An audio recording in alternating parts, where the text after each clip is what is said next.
Hi friends, तो हम आज बात करने वाले खेसारी लाल यादव जी के सबसे ज़बरदस्त होली सॉन्ग के, जिसमें खेसारी लाल यादव जी और अक्षरा सिंह जी है और गाए हैं खेसारी लाल यादव और अक्षरा सिंह जी ने।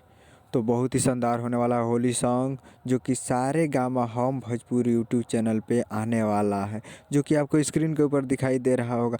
ड्रीम में एंट्री, जो कि भोजपुरी सॉन्ग है, गाए हैं खेसारी लाल यादव जी और इसमें वीडियो में भी खेसारी लाल यादव जी और अक्षरा सिंह है और गाए भी है अक्षरा सिंह।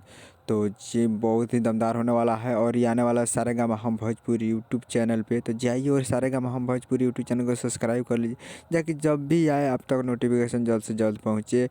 और हाँ, हमारे चैनल पर भी है, तो आए हैं नए नए तो चैनल को सब्सक्राइब कर लीजिए और बेल आइकन प्रेस करिए, ताकि जो भी खेसारी लाल यादव जी के लेटेस्ट न्यूज़ लाए आप तक पहुँचे और जल्द से जल्द। और हाँ 7 तारीख को तैयार रहिएगा 11 बजे। तो मिलते हैं अगले वीडियो में। जय हिंद, जय भोजपुरी।